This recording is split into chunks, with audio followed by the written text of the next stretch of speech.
Il y a quelques mois, personne n'aurait pu imaginer le scénario que nous vivons actuellement. Après les mesures de confinement à la mi-mars, nous envisageons dorénavant en France les premières étapes du déconfinement. Tous les gouvernements du monde doivent faire face à la crise sanitaire dans une course contre la montre où chaque faux pas peut être lourd de conséquences. Dans un tel contexte, les stratégies adoptées suscitent-elles l'adhésion ou au contraire la défiance? Fait-on confiance au pouvoir politique, à la démocratie et aux institutions pour réussir à surmonter cette épidémie et préparer le monde d'après? Pour nous aider à mieux comprendre ces enjeux, nous avons interrogé Luc Rouban, directeur de recherche au CNRS et membre du CEVIPOF de Sciences Po. Ce centre de recherche enquête depuis plusieurs années sur la question de la confiance des Françaises et des Français dans la politique. Bonjour Luc Oui. Rouban. Bonjour. Alors, la population fait-elle confiance au pouvoir politique pour bien gérer la crise du Covid-19? Alors, ce que montre la nouvelle vague donc, du baromètre de la confiance politique, c'est que vous avez une assez large acceptation des mesures de confinement, des mesures de prophylaxie concernant l'épidémie. En revanche, ce qu'elle montre aussi, c'est que le gouvernement ne capitalise absolument pas la confiance des Français, que le niveau de confiance est toujours très bas dans les institutions.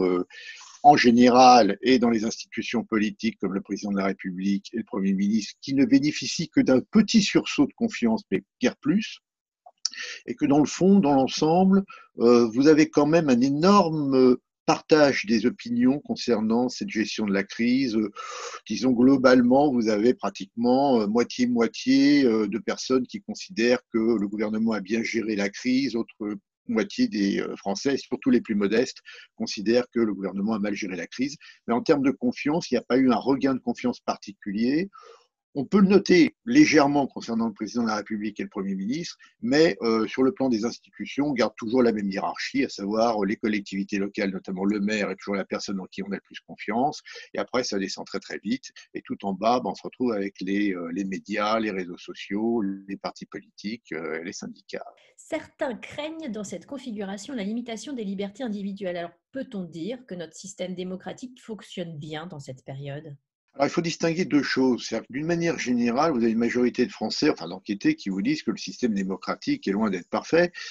C'était une enquête comparative donc avec l'Allemagne et la France. Et là, sur ce point, on peut très précisément montrer qu'en fait, les Français sont très, je dirais, beaucoup plus bas sur ce terrain que nos amis britanniques et allemands. D'une manière générale, donc, il y a une crise de la démocratie qui perdure, c'est-à-dire l'idée que, dans le fond, il y a toujours cette rupture, cette fracture entre je dirais, le terrain, les populations les plus modestes, et puis les sommets, le monde des dirigeants. Bon, ça, c'est d'une manière générale. En ce qui concerne, alors maintenant, ça, c'est une chose, et en ce qui concerne la gestion de la crise, on est sur un autre terrain, c'est-à-dire que vous avez une acceptation quand même assez large des mesures de sécurité, vous avez un appareil, je dirais, de mesures unilatérales qui voient le retour de l'État très fortement en termes de sécurité, en termes de confinement, qui évidemment limitent les libertés, mais au nom quand même d'un intérêt supérieur, c'est-à-dire le droit à la vie et le droit à la sécurité de tous. Et juridiquement, on ne voit pas trop comment on pourrait critiquer cette situation, si vous voulez, d'ailleurs qui a été entérinée par toutes les autorités, sous le contrôle du Parlement, et donc dans un cadre tout à fait normal et je dirais démocratique, et pour une durée limitée. D'ailleurs, à la limite, l'article 16 aurait pu être invoqué, il n'a pas été utilisé par le président de la République. Donc, on est dans un cadre, évidemment, d'urgence et je dirais, d'état d'urgence particulier, mais enfin, on ne peut pas dire qu'il y ait une attaque particulière au droit démocratique. D'accord. Alors, pour en venir aux services publics qui sont particulièrement sollicités dans cette crise sanitaire, assiste-t-on, selon vous, à un changement d'opinion à leur sujet? Et plus globalement, est-ce que la crise modifie notre perception du modèle social et des positionnements politiques? Alors là, il faut faire plusieurs distinctions. On a mené deux enquêtes, hein, l'une en février et l'une en avril, donc on a un panel, c'est-à-dire qu'on a réinterrogé exactement les mêmes personnes. Et donc on peut mesurer très précisément quel est l'effet de la crise épidémique, de la crise sanitaire sur les comportements et les représentations. Alors en ce qui concerne le positionnement politique, vous n'avez aucun changement, hein. Vous avez toujours 18% à gauche, 30% disons au centre, à peu près 25% à droite et 20% qui ne se situent pas. Donc il n'y a pas de redistribution des cartes sur, je dirais, l'échelle gauche-droite.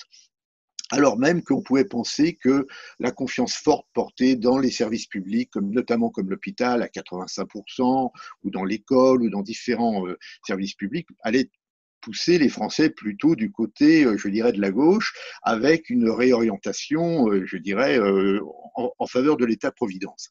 Alors effectivement, vous avez une demande d'État-providence, vous avez une demande très forte d'État, notamment sur le contrôle des frontières nationales, à plus de 80%. Les Français disent il faut que l'État reprenne le contrôle des frontières nationales, il faut qu'il y ait des contrôles beaucoup plus systématiques qui ne relèvent pas de l'Union européenne, mais beaucoup plus de l'État français. Donc là, de toute évidence, il y a une forme de retour sur l'État-nation, de demande d'État. Ça ne veut pas dire qu'il y a un glissement à gauche, hein, mais ça veut dire défense des services publics, défense de l'État, souvent portée d'ailleurs par, je dirais, la partie droite de l'opinion, hein, assez largement, retour en force du protectionnisme économique, pas de la xénophobie, mais surtout du protectionnisme économique. On a des données, alors là, vraiment, entre les deux vagues, on a des différences énormes. Retour du protectionnisme économique qui touche la gauche, mais surtout l'électorat de la droite parlementaire. C'est-à-dire que dans l'électorat de François Fillon de 2017, on voit que le pourcentage de personnes qui demandent, et qui sont pourtant très libérales, une protection accrue vis-à-vis de la mondialisation double. On passe de 20% à 40% en quelques mois. Donc vraiment, vous avez une demande de protectionnisme économique. Donc globalement, demande de services publics, demande d'État-providence, demande d'État tout court, critique plus ou moins, disons, sous-jacente de l'Union européenne, du moins un attentisme vis-à-vis du rôle qu'on va confier à l'Union européenne, mais pas de bouleversement sociopolitique global. Merci Luc Rouban. Je vous en prie. Merci à vous.